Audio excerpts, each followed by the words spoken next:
This week on the pod, we catch up with one of our very, very best in this country in terms of rugby union, Portia Woodman. We talk about her growing up inside a rugby family, the challenges of turning from netball to rugby union and playing at the two pinnacle events, whether it be the Rugby World Cup or the Olympics. Well, Portia, we're going to obviously look back across a fantastic rugby career to date, but also I want to go further back, growing up north, your involvement in sport. But let's start from the here and now. Rugby's in action. It's being played. You're going to be back on the field very, very soon, I am sure. How excited are you about the fact that I suppose you get to put the mouthguard back in, strap the boots on and get out there playing again? Oh, I'm so excited. I think it's been October would be 2 years out of the game, playing anything kind of special. So, yeah, I'm super excited. I think FPC is probably the closest we're going to get at the moment. But yeah, can't wait. Like you said, just putting the mouth guard in and having to we did some skills yesterday with a couple of the girls and having to get my head around reading bodies, reading body angles, thinking about what I can do as a player. Just trying to find my groove again. So it's really exciting. Does it almost feel as though when you've had such a long break, you are starting again? Yeah, I feel like I'm starting from scratch, which is the exciting part because when I first started, there was the unknown. I had no idea what I was getting into, new players, new environment, new teams, and all that sort of stuff. So I think that's what I'm kind of looking into. I'm hoping for FPC to play for Northland, so that's a new thing. Going back up home, playing with a new bunch of girls in a new sport that I haven't played for maybe 3 years. So it's going to be really, really cool. I have no expectations on myself because I don't know where I'm at the moment. So I'm just going to go and have a ball and see how we go. It's great to hear you heading back up north because, you're born and bred, you are a Northlander, you've got a family up there, a wider group of people who have sort of followed your career. For you, what was it like for you growing up in Northland? I think it's just home. I'm lucky that see I was born up there, but we lived there till I was 7. So I moved to Auckland when I was young, but that's always going to be home. And my cousins call me all city girl and townie kid and all that sort of stuff, but that's home. I know where I come from, and that's really important to me. But being from home, walking around with mum and dad, there's not a time that they could walk on the street without saying hi to anyone. And for me, that was quite weird because living in Auckland, you don't really get that. But back home, yeah, mum and dad know everyone, and it's just a big community. I think you just know it's another big whānau of yours, and I'm really excited to head back up home. Like you say, I've got whānau up there. I think I'll be up there for maybe 6 weeks, maybe at the max, or maybe 8 weeks, whatever. But I could probably stay at a different whānau house a Yeah. week. So I'm really excited to kind of connect back up with my whānau and possibly do some stuff up there with some of the girls as well outside of the FBC kind of regime. Oh, look, and those were I suppose, some of the halcyon days of North Auckland rugby. And that's what I remember it for, And of course, your dad was part of the All Blacks, uncle as well, Kawhena, Fred. Even at that young age, do you remember, was it a rugby family? Was there a rugby culture in and around what you were doing growing up? Yeah, without a doubt. See, I wasn't. Dad stopped playing professional or Northland rugby when I was born. I think the year I was born, he stopped playing. So I didn't get to see him in that kind of position. But he played Golden Oldies. He played for Glenfield when we were in Auckland, and just the smell of the liniment and the rugby boots and the dirt. That kind of brings back the memories of just going down and watching Dad play. I think my older brother was playing with Dad at the same time, so they were hard out into it. And then even on the weekends, if there was a Super Rugby game or an All Blacks game, you'd have whānau come over, you have the chips, you have your onion dip. It was a real festive kind of moment, and those are the memories that I have of rugby, and I love it. And it's a little bit sad now because I'm not with mum and dad when those games come around, but I try to make that environment for the family that I do have here. Did you ever mix it up though? Did you ever kick a ball around? Or was it channeled in another sport in a different way? Oh, Dad always made sure we had a rugby ball. He got me running on the streets from on the age of 7, I think, and it wasn't anything serious, but Yeah. he had me running, and we always had a rugby ball. So from a young age, I learned how to chuck a ball around. He always would go down to Glenfield rugby fields, and he'd chuck up some high balls, and I'd learn how to catch them. Like, I always definitely had rugby in my life. I didn't really play it much when I was younger. I think I played one season with junior grades at Glenfield Rugby, but since then, nothing really. So always in around rugby, but never really kind of got into it. And sports has always been a part of my life. I think I've always known that sports was going to be my career, and I had to figure out which one was going to be the one. With that in mind, then, was there always an awareness of around, I suppose, what the All Blacks meant to New Zealanders?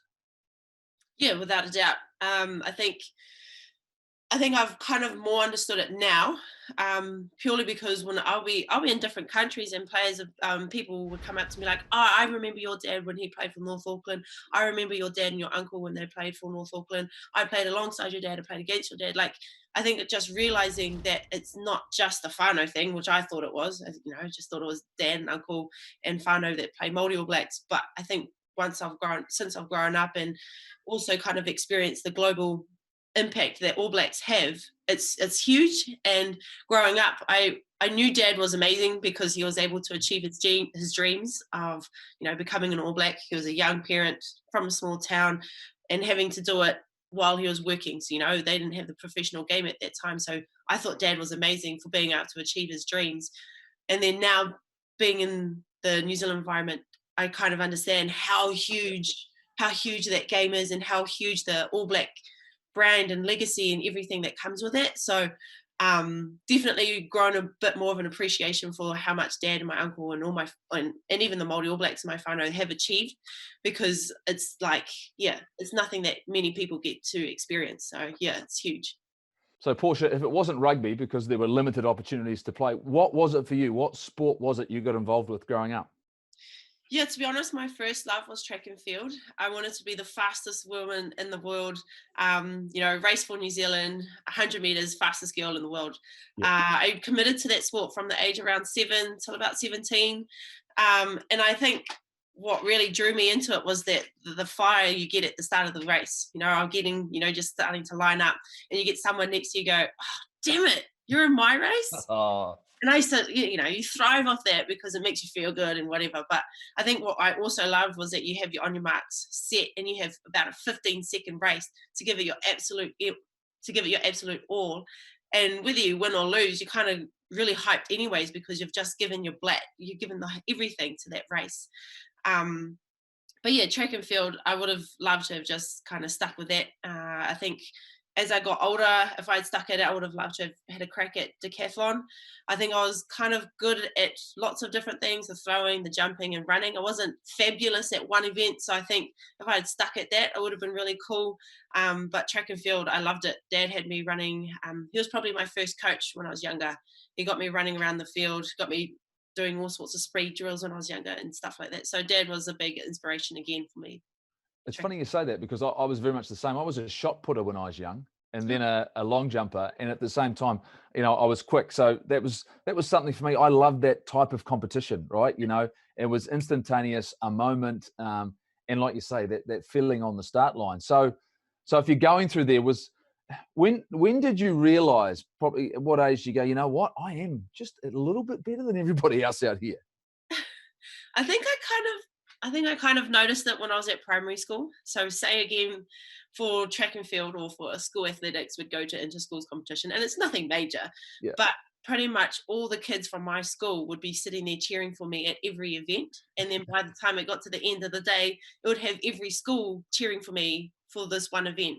So I think I kind of realized then that I was fast, I was strong, like sports was going to be my thing. And at the time, I think I just knew that was going to be me. Yeah. So if that was going to be you, there was an opportunity. Your auntie, right, to Aroha Keenan, was a silver fern. Yeah. So when did netball come on the radar? Early high school. My mum started really pushing me into netball. I think she kind of saw that I was able to do it, quick, agile, could jump, can read the game and all that sort of stuff. So then I started to kind of pursue netball, and I got into under 15 grades with North Harbour, and then moved over to Auckland, Waitakere. And so I started to kind of get serious with netball. And in my last year of track and field, I think I was 16, I gave it my absolute everything. I committed a whole year. I used to skip my last period every Tuesday, Thursday to go out and do track and field training, because I went to Mount Albert Grammar and my track and field was at Bays Cougars. So I had to catch 3 buses to get to training, which meant I had to leave an hour earlier. So I had to commit a whole year. And the school had no issue with that? Or did they know? Or I what's think going on there? they knew. I had to plead to my dean that I needed to do this just this one time to get to Just national. this one time. This one time. But yeah, after I committed that 1 year, and I think I got 6th at nationals for the 100-meter sprint, and I got 3rd at the triple jump. I kind of realized, okay, this dream isn't going to happen. I'm not going to be the fastest woman in the world, let alone New Zealand. So I think I need to kind of switch. And when I was in the middle of both, playing netball and track and field, each coach my track and field coach didn't like that I went back to netball, because it kind of undid everything that I was doing. With track, you need long strides, fluid movements. With netball, it's kind of the opposite, it's short, sharp, and everything else. So had to kind of put that to the side and then committed to netball. And netball, yeah, that became my dream, became everything that I was fighting for, everything that I wanted to pursue. I wanted to be a silver fern, hard out, looked up to Tima Pata-George, Laura Langman, wanted to play alongside Maria, Catherine Lato, all those girls. How would you describe yourself as a netballer? I think my biggest, yeah, I like to stick to people like glue. My mum always told me, if your player doesn't get the ball, then you're doing your job. So that was me. I was a one-on-one player. I'd get a punch in the guts, a punch in the back, I'd get an elbow in the chest. Then I knew I was doing my job right. So I think, yeah, one-on-one, that was me. And were you playing in that era where the game was pretty physical, right? And so in theory, you took your rugby knowledge, your bit of your pedigree onto a netball court. Would it be fair to say? I reckon, yeah, definitely. So does that mean so? I want to know how the decision and the transition across to rugby happens, because you're in the Northern Mystics, you're inside professional netball. You've still got a dream. Yeah. How did you come to that decision to change tact? It was a big game, a big call. I think 2012, I was fully contracted with the Mystics. I was in the New Zealand Accelerant squad, so the squad just below the Silver Ferns. And I was really knocking on that Silver Fern door. And at the start of the year, I found like an advert on Facebook saying, go for gold. New Zealand, Sevens has been introduced to the Olympics, so come along, have a tryout and see if you want to, and have your chance to go to Rio 2016. And I kind of was like, yeah, okay, let's just try this, and signed up for it and didn't really think anything of it. And Kayla McAllister, she was in the team, in the Mystics team as well, and she signed up and she was like, oh, Pete, we're going to go to this training. You're coming with me. And I was like, okay, sure. So I went along to one of these Go for Gold nights with other players, other athletes from all around the country, or all around Auckland from different sports. And it was really cool. We did some speed, we did some tackling, we did some passing stuff. We did some character building stuff. I think I just really enjoyed the whole environment of rugby. So yeah. So you got hooked. You got hooked really quick, right? Yeah, real quick. Yeah. So what did the Mystics know about this? Yeah. So I went to one of these nights. Me and Kayla went to the night, Go for Gold night. Did they know beforehand that you were going? Nah. Oh, so this is like skipping last period, right? But it was a little bit going, okay, let's go and do something different. This is something I need to do. Is that what you felt as though you need to go and check it out? Yeah, definitely. Because I was like, man, Olympics, that's my first dream. Wanted to go to the Olympics, being the best in the world. And then rugby, I've always wanted to play rugby, but like you said, I didn't have the opportunity as much to play it. And I think being having sports as my main focus or my main career pathway, I had to make sure that it was something that I was going to get a lifestyle out of. And at that time, it was netball. Netball was the biggest, most professional sport for women. So I had to pursue that. And then switching into rugby, I'd always wanted to play rugby, but there was no opportunity there. And so when the Go for Gold and Rio 2016 came up, I was like, yeah, that's me. I need to have a crack at it, because if we can get to the Olympics, then there's a chance of it being a lifestyle and a career pathway. And that's what I'm built for. It's in my blood. I can't help but be a rugby player, because that was what I was born for. But yeah, Mystics, they had no idea. I went to the Go for Gold night, and then Kayla and I got a call back, and they asked us if we wanted to go to Fiji for the Oceania tournament. And then I was like, Okay, well, I need to talk to the Mystics CEO first and then see how that goes. And she was all good with it. She was really good. Seriously? Yeah. Hold on, you're almost in the Silver Ferns. You're right there. And then coming into this, you're 20 years older. You're going, right, Yeah. okay, now I'm just going to go and play rugby in a tournament in Fiji. I mean, who did you take advice of? Or was it all on you? Who did you talk to about this decision? No one really. Really? Nah, nah, because I saw it as like I was drawn to it. I just wanted to play for New Zealand, play rugby for New Zealand, and yeah, I still had that dream. I think 2012 was a bit weird. Um, Within the Mystics, I wasn't able to play like that player that I was wanting to be, the one-on-one. And I wasn't getting game time, which is what you expect as a rookie. First year in the team, you're Yeah. not going to be playing much. But I think I was just so upset that I couldn't be the player that I wanted to be. And when this new thing came up of rugby and representing New Zealand and Olympics and all this sort of stuff, I was like, okay, well, I'll just give it a crack and I'll see how far it goes. I'll see how I feel. And then when the Fiji part came up, I was like, oh, okay, but I needed to sort these things out. And the CEO was really good. She was really supportive. I just told her, I was like, I've been selected Yeah. to go to Fiji.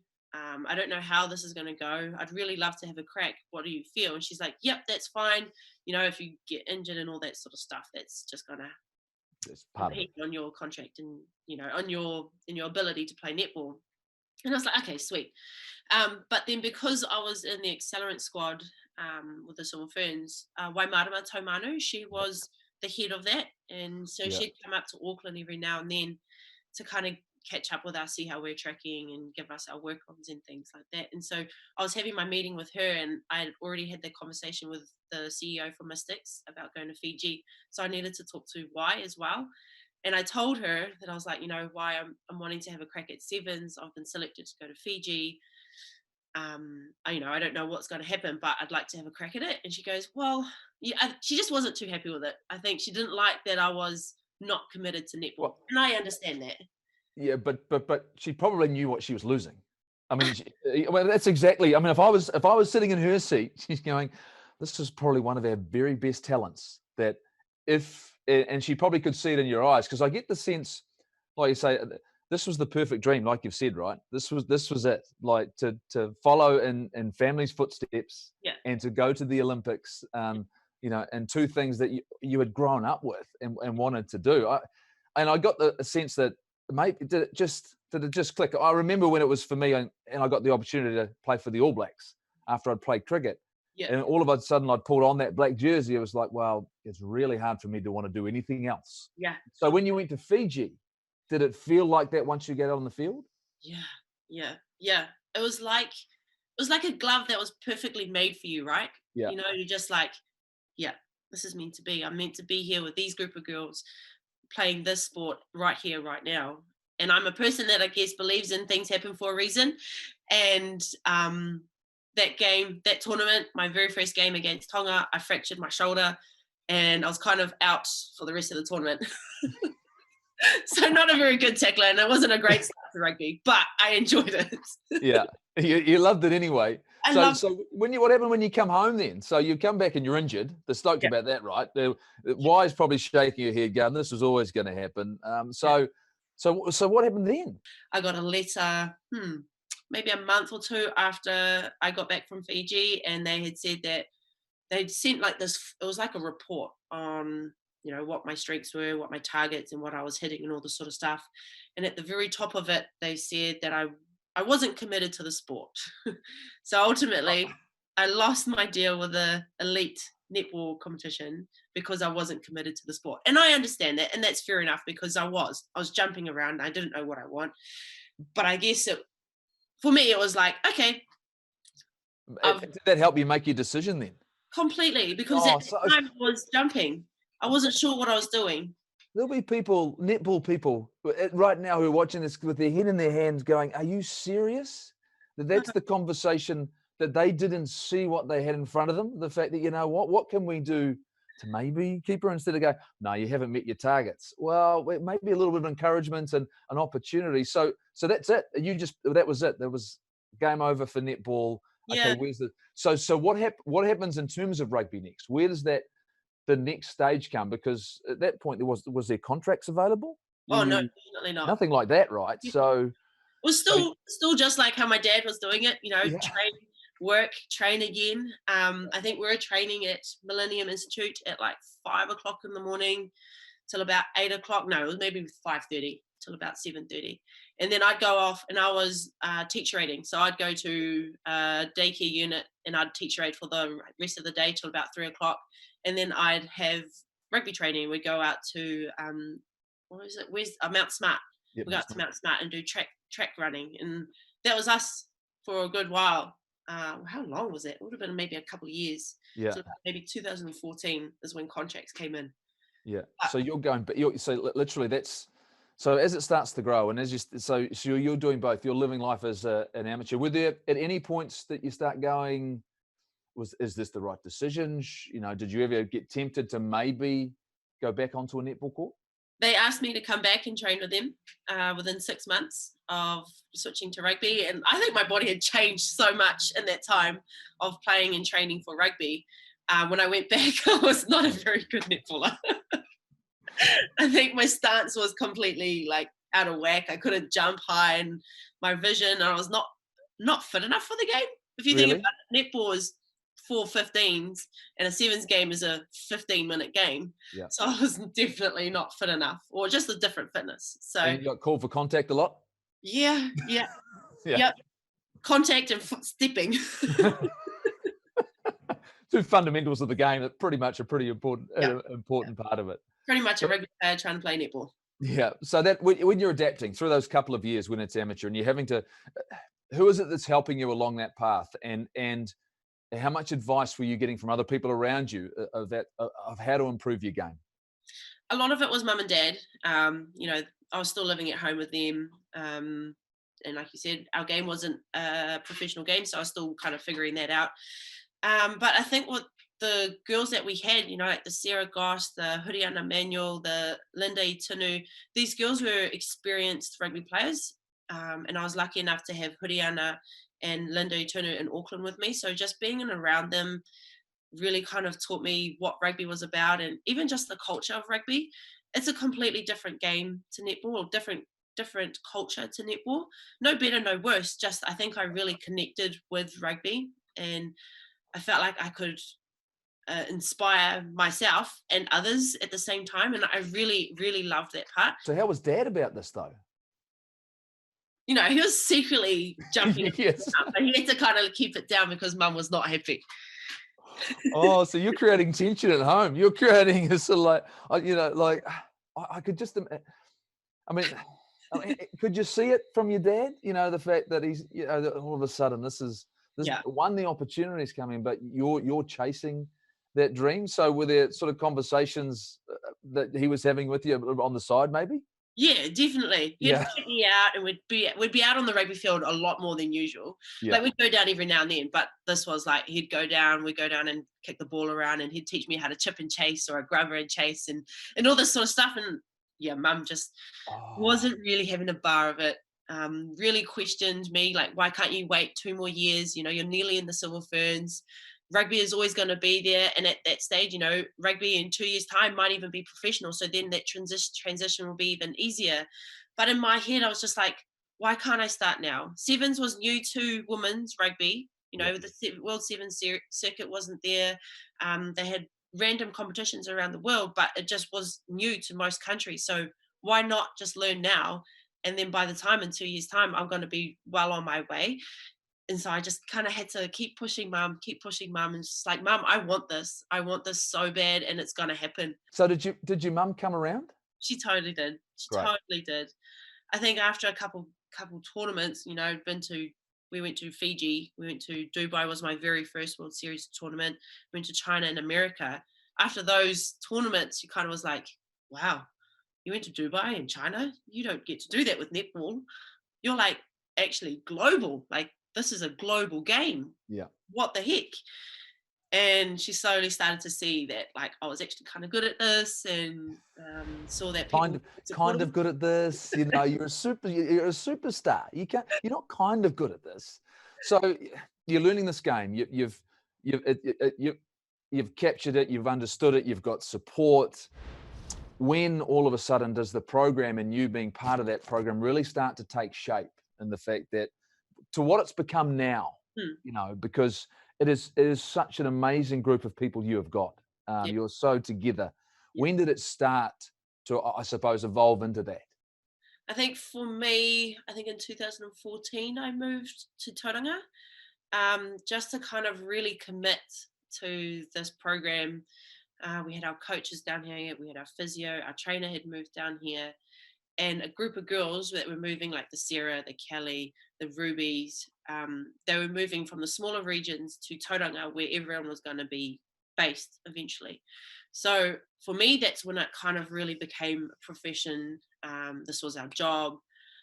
I think we still didn't really know what that meant. We're still coming from an amateur phase of, you get your work done and then you don't really know what else to do throughout the day. Yep. But we're still learning, and it was cool to kind of hang out with these group of girls because they're just different. I had been with Auckland girls pretty much for the whole 2 years before that. So coming down and having Kelly and Sarah and Ruby and Michaela and Gail, we all kind of became this really cool whānau down here. And at that time, I think the contracts started coming out. I think we started on, what was it, 30,000? 30,000, yeah. Which was really cool for us. We loved it. Yeah. It's crazy to think like what we could survive on back then. Yeah. And so the game became our life again, and not again, but it became our whole thing because we didn't have to do work really. We still trained at 6 a.m, and we'd get smashed for 2 hours, come home, and we'd be dead. We'd just sleep for the rest of the day, and then we'd have training at 3 o'clock in the afternoon or something like that. And that was pretty cool. We loved it. I loved it. We could go out to the beach. It was the Tauranga is such a beautiful place to kind of live in. And 2014 was when the game kind of became a life for us. Yeah. And so the dreams start to become realities, pinnacle events, and you guys had great success. You win a World Cup of Sevens, but for you, where was the motivation coming from? Was it all about the Olympics in terms of that group of people, of that group? When did the Olympics become the be all and end all? My very first camp with the Black Ferns Sevens team, or the New Zealand Sevens team at that stage, we're in Waiuru, and Sean kind of showed us this. He had this presentation, and it was like 4 years away, Rio de Janeiro 2016 Olympics, and he had this fern that was started out as like a baby, and then it kind of opened up, and every year the fern, because we had it on our jerseys, and every year the fern would slowly open up, and by Olympics it would be a full grown fern. And I think when he showed us that, it was like, oh yeah, okay, 4 years away, it's ages. Yeah.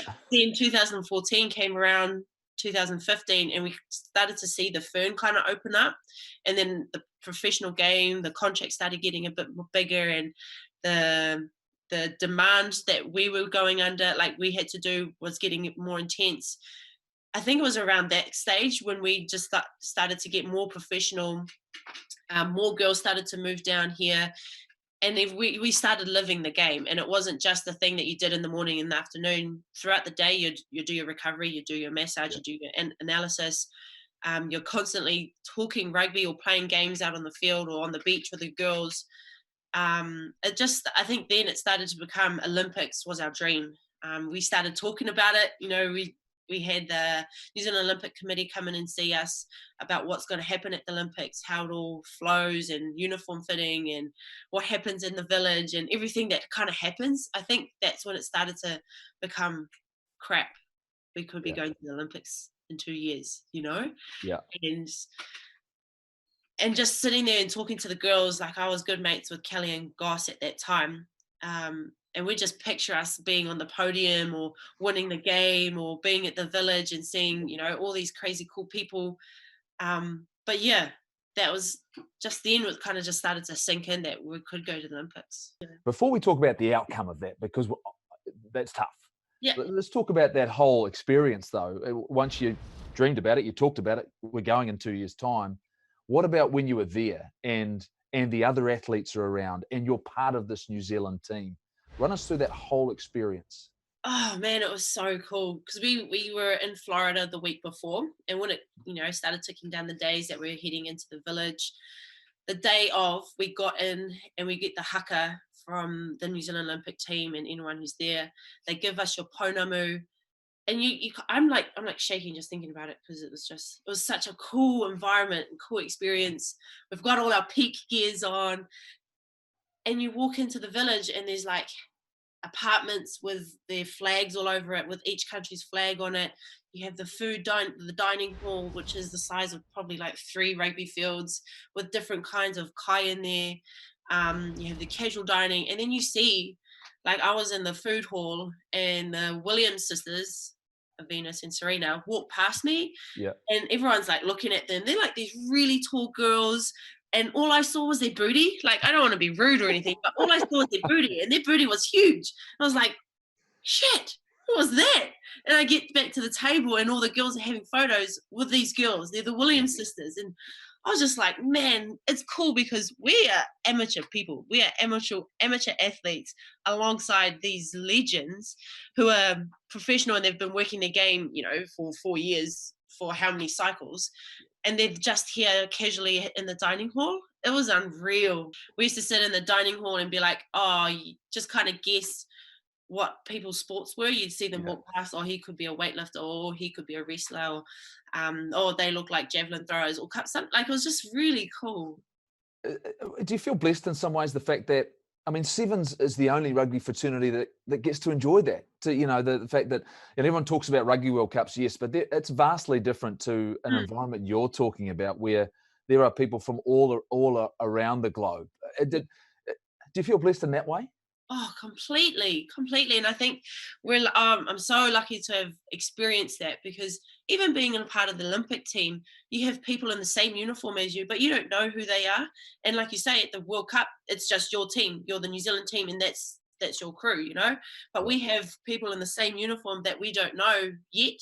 And I think just even being a part of that, because in our apartment, or in our team house, we had a lounge, and everyone would kind of sit in there to support other athletes. And just being in that environment and getting to know different athletes from different sports was really cool too, because we're all good mates now. The celebration at the end of the tournament was really cool. We all kind of get to know each other, hang out, have macas, have a couple drinks together, and you kind of become this really cool whānau, and we're still friends and looking forward to seeing each other hopefully next year. But yeah, crazy, unreal talking to my whānau, mum and dad, my auntie and uncle, my dad's brother and his wife, my mum's brother, and my mum's sister all came over to Rio. And just talking to them, like we'd go and play a game, and I'd sit up and talk to them, and we're like, we saw Michael Phelps in the village, or we saw the Williams sisters, and there's apartments with the country's flags all over it, except USA, which was kind of obvious because they were the only apartment that didn't have their flag up, so you kind of knew which one they were, but anyways.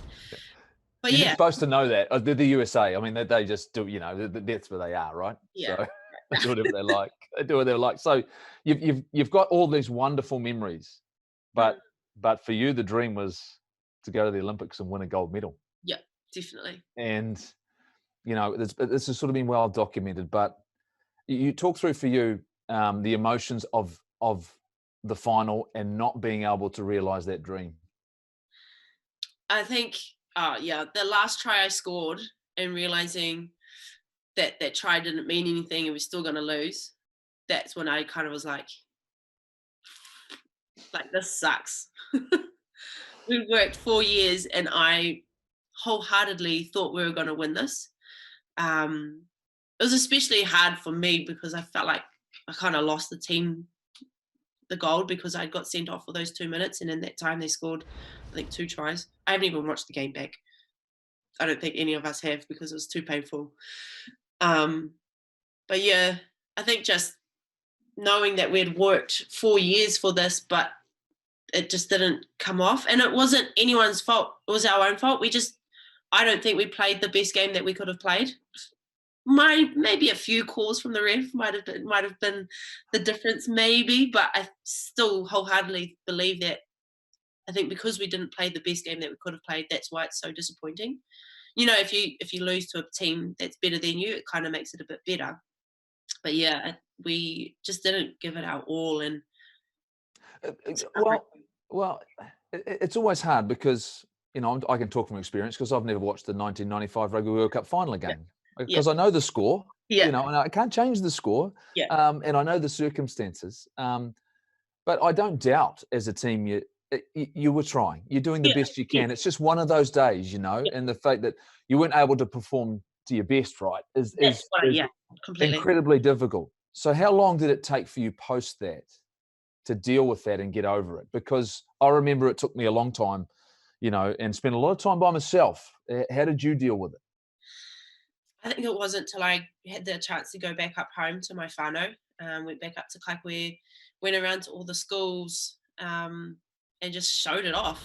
Because yeah, it hit me that not everyone goes to the Olympics, and not anyone gets to win a medal, let alone a silver medal. And yes, we would have wanted the gold, but we're we're freaking cool. We've got the silver medal, and we represented our country, and we got this to come back. And seeing the kids' faces when I went up north was unreal. They really bought into it, and I think being from home, being from Kaikwe, and showing them that they can do these sorts of things, I think they really kind of took onto it. And I love getting messages from my cousin saying that, oh, this girl, she loves you, she wants to be a black fern, and then I'll send up some gears. But it just, I think having that silver medal helped me to kind of, oh, having the silver medal and sharing it with the kids and the whānau up north helped me realize that it's a silver medal.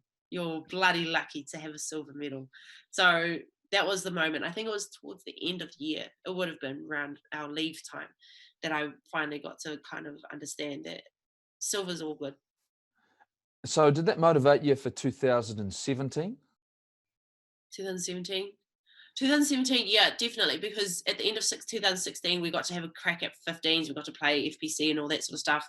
And yeah, 17 was cool because I hadn't played 15s since the 2013 game against England. So it was like, yeah, something new, something exciting. We've done Rio. We're going to move into this next competition, and yeah, 2017 was wicked. Just the Well, it hype. should be. You were the World Player of the Year. I mean, you're the World Player of the Year. You think about that. I mean, from the disappointment, I'm pretty sure if you're talking about a rebound, I mean, what made it so special for you? Was it purely that excitement to be playing something different? Was it once again a different group? And what was special about that group? And how did they bring out the best in you? I think it was, yeah, everything that you said. We've finished with that Rio, and we're moving into a new sport that I hadn't really been a part of and really excited to learn. The Black Ferns girls, it's different. Like the Sevens team is a different culture to the Black Ferns 15s team, and there's so many more people in there. Like you got so many more characters to kind of connect with and bounce off and hang out with. And once we're all together singing a song, when TK's got her get and we're all just jamming, it's something special because we don't have that in sevens. There's not many of us. There's only 14 when we travel. So having all those girls there, you kind of allows you to kind of feel comfortable and just feel your groove into the new environment. That's what I felt anyways. And then playing the game, like I had my partner Renee Whitcliffe there, and she's in my eyes one of the best wingers in 15's game anyways. And she taught me so much being at the World Cup. It's kind of funny that I was learning so much at the World Cup and not before that, but that's okay. She was amazing with me. We'd sit down in our downtime and she would do analysis, and she'd talk to me about what she sees and what she's looking for and where she positions herself. So I think that environment is really encouraging on how to teach people and how to grow people and how to have everyone become their own people. Like that's how I see the Black Ferns 15s team. Yeah. Look, you're already a superstar. Everyone knew how great you were at the sevens game. But then 2017, all of a sudden, though, this recognition on a global scale, the fact that everyone's sort of looking at you, and you were by far away just the most dynamic, exciting player out there. And then some of these comparisons start coming, and I've seen articles talking about, the John Alomu, the fact that the impact he had on the game. You were bringing that type of level and excitement to the women's game. How did that make you feel? How does that make you feel that you had that type of impact on people? It's hard because you don't expect that. And I grew up looking up to Jonah Lomu. I sat down with Dad, and it would have been a replay of the game where he ran over the English guys, and I was like, wow, I want to be like him, Dad. I want to be like the female version of Jonah Lomu. And I had no interest. I wasn't actually playing rugby at that time, but I looked up to Jonah because he was incredible. Most people do. Yeah. So I ended up looking at Optimum often when he ran over top of me, but that was just not much fun. But it was fun to play with him. So it's the same thing. I mean, you got to take it from other players' perspective as well. When you're in that zone, you know, everyone loves that. So for you, was that? I mean, was it? How did you deal with that? The fact that all of a sudden you were getting compared to the great Jonah Lomu.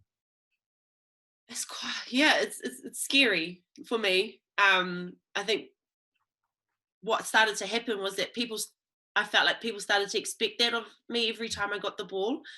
And I just felt like if I touched the ball, they're expecting me to run around someone, bowl over someone, or do this really cool thing that I may not do at that time. And then it started to really kind of get to me that I started to feel like if I don't score tries, or if I don't run over someone or do something kind of cool, then I'm not doing my job properly, and then people won't like me.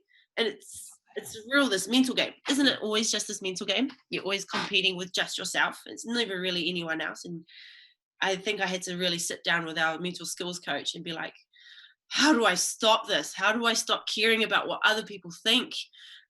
Because it's getting to me. Like, I'd get into the tunnel or I'd get into the changing room before we'd go out, and I'd be so nervous, and I wasn't sure if I was going to spew or faint or, you know, whatever. And he's just like, well, what is your job? At the end of the day, you just have to do your job. What is your job? And I was like, okay, well, I need to catch the ball. My dad taught me this thing. My dad got, when my dad was playing, his coach said to him, and Kawhina, when you get the ball, just get the ball and run like. And so Dad's always said that to me. And so when I'm sitting in the tunnel, I now have my three things: is get the ball and run like, and then I get my depth so that when I do get the ball, I'm hitting it on pace, and just have, what was the other one? I used to have them. So it's been 2 years since I played. I can't remember them now. I think you should make a call. When we're done, make a call just before you're back out there. So what was the third thing again? Because I can talk from the same experience, because you have those doubts. And then the one thing, did it all of a sudden, did you lose a little bit of enjoyment about what you were doing? And have you managed to find that back? It's been hard, even like just now with the last 2 years of being out. It's, you get injured and you're out for so many times, and you pick up niggles, all these different things, and then you start to question, well, do I even want this anymore? Because it's a lot of work now. I'm having to work a lot harder, and I'm not even getting to do the thing that I love, which is playing on the field with my friends. Do I even want this? And so, when those expectations started, or when I felt like those expectations started to come in, I was just like, oh, I don't want this feeling because I don't love it. I'm not doing it for the right reasons. I'm not playing the game because I love the game. I'm doing it because I feel like I have to score a try. I'm doing the game because I feel like I have to run over someone. And then, without a doubt, the enjoyment started to kind of, run away, I guess. But being injured is kind of a whole new game. Obviously, you know that when you're injured, you're just not playing the thing that you want to do. You're not doing the thing that you signed up for. And I think it's, at the start, it was okay. As soon as I got injured, I was like, oh yeah, okay, sweet. I'm injured, I'm out. There's no chance of playing any rugby. I'll just tick my boxes. Every week I'll tick off every rehab thing that I need to do and celebrate my successes. And it was cool. First 6 months, it was all good. Started walking, started getting back into calf raises, slowly started getting back into running and getting to speed stuff. And that was wicked because I was just exciting. Every 2 weeks was something new. So I could get into zigzags and then straight line running and then going out for long runs. So like just that part was real cool for me. And then towards the end of the 9 months to a year, it kind of started to get a bit harder again, and my calf raises weren't going as well as I thought, and my my running technique was all out the whack. And then I did my hemi, and then it was like, okay, well now what else is going to happen? So I had to rehab the hemi, and the calf still isn't right. So it's Yeah. just ongoing. And doubts? And doubts? Did doubts start coming in about whether or not you can get back? Yeah, because everyone talks about, Portia 2.0. Portia's going to be better than ever. Can't wait to see, she's been training and working hard on herself for the last however long. She's going to be amazing. And then it's like, what if I actually don't get back to my speed that I had? What if I don't get back to the player that people expect me to be, or what I used to be at least? I know Jonah went through that because, like you say, when you set such high standards of yourself and you know what you're capable of, I mean, is part of the challenge maybe to reinvent yourself? Is that something that you've had to consider? I never actually thought of that. But yeah, I think the cool thing is we went through our lockdown, and I spent that time with my whānau and and my partner and babies and that. And then now as a sevens program, we're going into our annual leave. And in this annual leave, I'm not even doing anything rugby right now. So it's 6 weeks, no rugby, just I'm actually going to be doing something different. Maybe some netball and some sprint stuff. So Yeah. getting back to something that I used to love, those things that I used to love and love being a part of. And then, because I wouldn't be the rugby player if I hadn't have been played netball, or I wouldn't be the netball if I hadn't have done track and field. So these things, they're like my stable base. That's what I started with before I became this rugby player. So that's, in my mind, one way of how I'm going to get that fire back for rugby. And then after the 6 weeks, I head up north and go play FPC, and hopefully I'm going, or not hopefully, but I will be happy to play again, because I've started from this really cool base of something different. 6 weeks of no rugby for a bit. Yeah. And this period as well, like you say, you talk about your whānau and Renee, and talk to me how that has evolved and supported you, and particularly over these last couple of years, where things have been difficult. Yeah, it's been cool actually. Mum and dad have, like I said, mum and dad have always been my base, and they bring different perspectives. Mum's the worst case scenario, I think, as every mum is. They're the worst case scenario. What if this happens? And dad is the rock of, it's okay, everything's going to be fine. We'll just work through it. And then Renee, she's like, because she lives that professional game. She knows what the rugby's like at the moment. She knows what women's rugby is like at the moment. I can really bounce ideas off her, and she's this real calm, collected person that just kind of keeps me stable. Definitely keeps me grounded, but definitely she just supports me in the right way. I think just being a woman in the women's game, she knows what we all go through, and I love bouncing ideas off some of the girls as well. It's been cool the last 6 weeks, within and around this lockdown time, having their ideas, and they're all interested in doing different things and experiencing new things, because we're a year out now from the most pinnacle event, that we're hoping to go to again. So There's just, two pinnacle events though. yeah, It's, wow. and that's I mean, that's a difficult conversation. The fact that obviously the Olympics has been pushed back to next year, and the Rugby World Cup is coming. Yeah. And how have you looked at that challenge? The fact that, and do you want to be part of both? Is that possible? Or do you see it as being possible? And the fact that how amazing, and I know your dream, you've won one, but you haven't won that Olympic gold. I mean, how are you going to try and balance that? Yeah, without a doubt, I want to do both, and we're constantly in discussions with the 15-a-side team with Glenn Moore. He's really cool. He's really supportive. He's open and transparent with all of us, and just says, with the completion of the Olympics to the start of the World Cup, I think we have about 40 days. So he sees it isn't it's possible. Just depends on what we want, because we're going to have to give up some leave time, which I'm happy to do if I'm going to be able to do both. Like Yeah. that's something that I'm happy to give up. And even just getting in some kind of FPC if there's anything in that time. But I'd love to give it a crack. Like you said, we haven't won that gold yet, and I'd love to, live that dream, and then to be able to finish off with the World Cup at the end of the year at home and being held up north. I think that's extra special as well. So yeah, without a doubt, trying to do the both of them is going to be my game next year. That role model is always tagged to athletes. How do you see that as an athlete, one of our premier female athletes in this country? What's the sort of role model you like people, and when they think about you, to think of the way that the way you are? Me, as Portia Woodman, I'm relatable. I'm not too, like, I don't think I'm not untouchable in that sense. I think I'm a person that if you see me down the street, you can happily come and hang out with me, come and have a yarn, come and talk to me, have a photo. Um, and that's what I guess I want people to see. I'm just Portia Woodman from Kaikohe playing the game of rugby that I love. And if people want to come and ask, what do you do on a regular basis, or what do you do on a daily basis?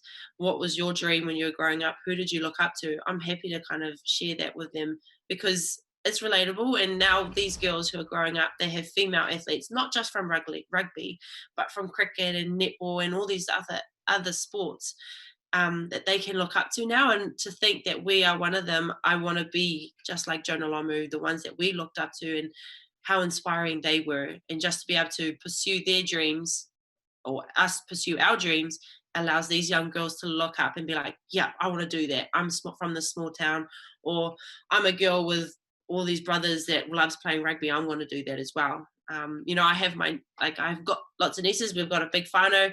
All my cousins have babies, and I've got a couple of nieces that after the Olympics in 2016, all she saw was that I won a medal. And so she wants to go to the Olympics for swimming, and she wants to win a medal for swimming. Just having that kind of conversation with my nieces and other little girls and stuff like that, it just inspires me so much. And they think that I'm inspiring them, but they're doing that for us as well. And I think a lot of our girls feel the same way.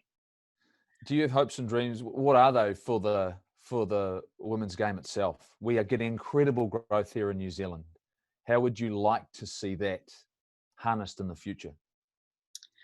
I think that we're on the right track. The FPC is getting a lot of game time. The Sevens is now getting a lot of game time. I love the fact that schools are promoting rugby as an opportunity. Parents are now seeing it as not just a really rough game. I guess in the women's game internationally, we could get some kind of competition. That would be kind of pretty cool. With the men's game, they finish the international game, or they finish playing for their country, and they have the option to go overseas or whatever and play for a club side and earn some decent money. Maybe that's the next step for us.